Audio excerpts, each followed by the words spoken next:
All right, so let's get started with the first devlog for Untitled Hockey Game. So this game originally started as a Python project when I learned Python back in college. I tried to make a hockey general manager game, sort of, in the vein of the EA's NHL games. You can be a GM mode or East Side Hockey Manager or any of those games. But that, if I can find it and run it, I'll put that footage up here on the screen now. But it was all text-based. But that game was a modern NHL equivalent hockey game. This game, however, is set in the early 1900s. So end of World War I, 1920 is that era. So let's see what we got here. Currently, this is version 036. So when you start a new game, you get to enter your city and mascot. And you can change the colors of your jersey. Right click and left click to scroll through. These currently are all just the default game maker colors. So I'll pick better colors later, but for now. So you can see over here on the output, it was creating the schedule. It's already created the teams.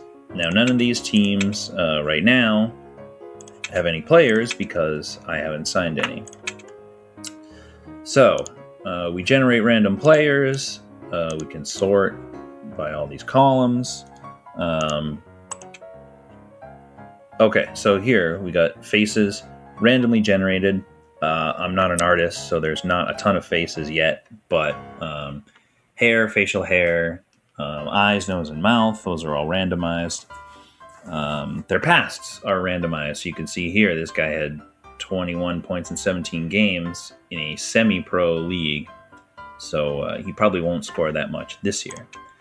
You've also got your assistant coaches report just to give you an idea of their play style. These play styles don't currently do anything during the simulation, but of course the idea is a sniper will shoot a lot. A playmaker will get a lot of assists, offensive versus defensive defensemen. So let's say we want to sign this guy. This is the current contract negotiations page. They're all default to 1 year, so you can't change that right now. So he wants $50 per week. Wow, and that was easy. He accepted it. Okay, great. So now we go back to our lineup page. There he is on the bench. We generate the sweater. Numbers are randomly assigned. You can't change them currently. And obviously, it goes without saying that all of this is a placeholder. The text, all that. So now you can see for 1918, he'll have stats. So we would put him in the middle. And now, the way it is currently, every AI team assigns somebody when you do, one at a time. So these two teams are obviously going for defensemen first. This guy probably for forwards, but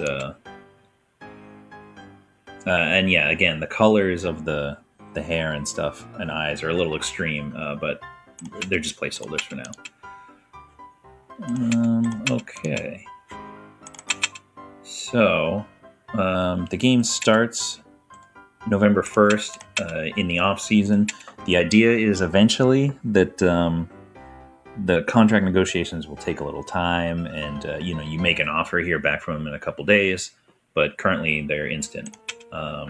When players are signed, they get put in the stats page. If it overflows, there's a second page. So let's load a game that I already started where I've already signed a full team, and I have not advanced apparently to the start of the season yet. So let's do that. Just hitting space to sim these days quickly. All right. So once we're within a week of January 1st, then we actually get into the season. So let's sim a couple games. Great. So we get the first game of the season, and they won 5-4. All right. But you can see here we got a very basic stat screen, and you can see over on the output, we have a more, not super complicated, but a little more detailed information that's not currently displayed here. Obviously, that's something I have to update. So let's sim just a couple more games. We shut out Calumet. All right, great. So let's take a look at the stats. So you can sort these. Albert Fredrickson leading the league for Brantford. 8 points in 4 games. That's pretty good. Some of these stats have, as you can see, custom sorting. So guys who have 0 wins, but they've played goalie, will show up before people who have 0 wins and haven't. Same thing with plus minus here. So you see you get all the pluses down to all the minuses, then the goalies who are even, and then anyone who hasn't played a game goes at the end of the list. But these are not all custom sorted like that. So you see when you do points backwards, you get some people who've played, some people who haven't. Another thing I want to fix. So there's standings. And then I think that's about it. So let's sim a little bit, see if we get some event pop-ups. Okay, here's a good example of an injury. My player suffered a sore foot. He'll be out for 6 days. It's you only get pop-ups for minor injuries for your own team. If it were another team, you wouldn't find out unless it's a major injury and they're going to be out for a while. So he's going to be out for 6 days. Let's see, the word injured pops up. Assistant coach tells you, so you don't have to back out. Okay, so we need a forward. Our budget, we only have $2 left from the $250 that the owner originally gave us. So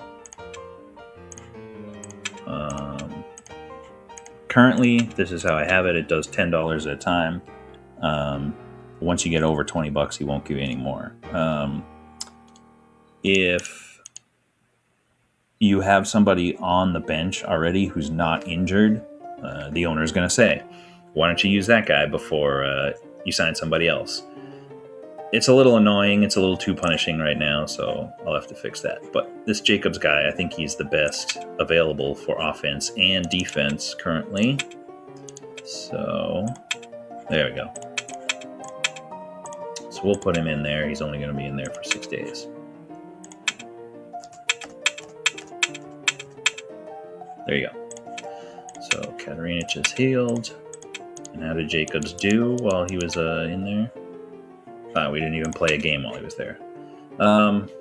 That's something that I want to change also for AI teams. Currently, every time somebody's injured, they sign another guy, put him in the lineup. Even if it's going to be a one-day injury, even if they don't have any games before the next, any games before the player's healed. So that's something that I'm working on. You can see the Bankers had 2 injuries. They signed 2 different guys. Now they're stuck with 2 extra guys on the bench. There's currently no way to release players. So that's another thing that I'd like to add. All right, so let's finish simulating the season.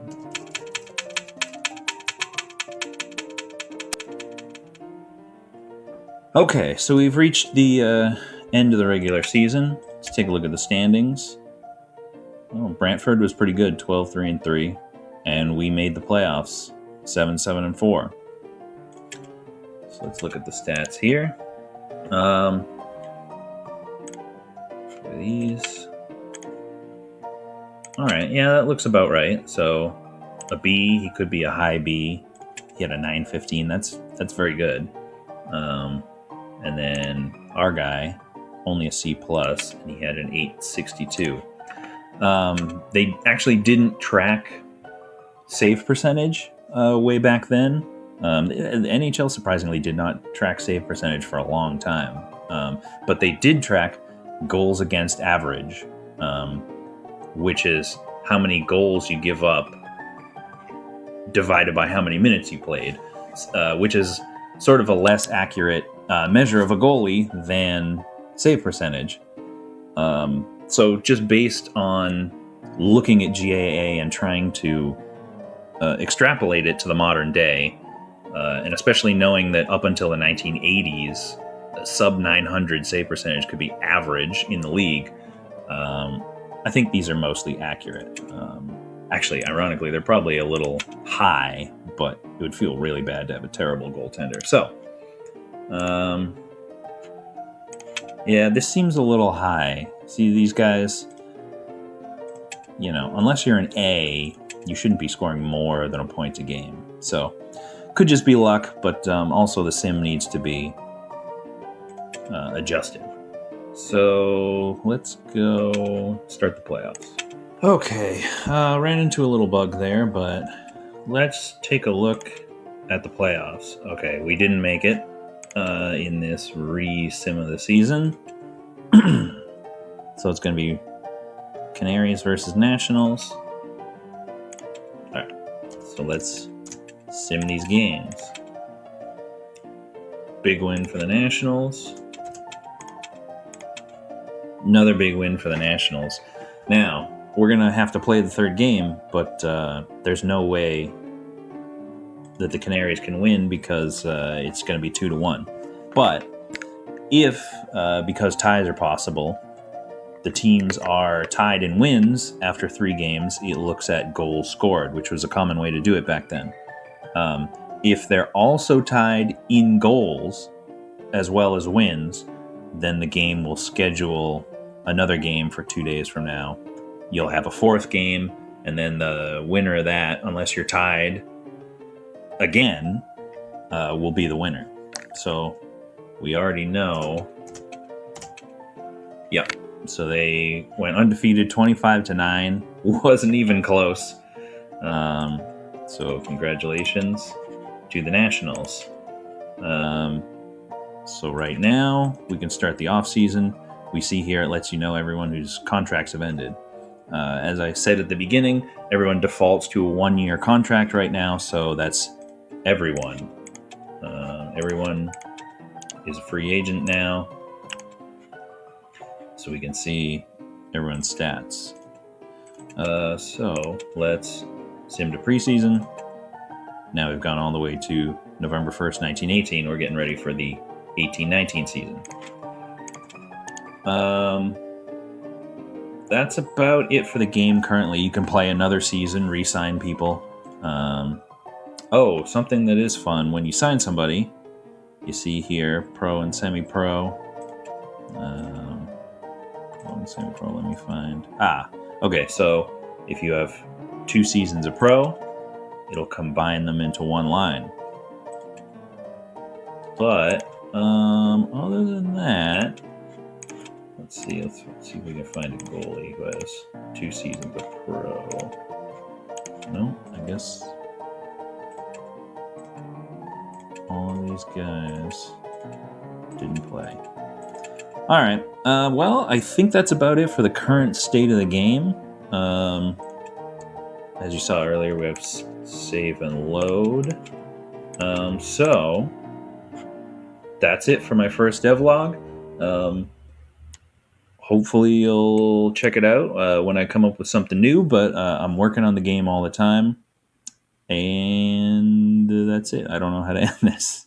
All right.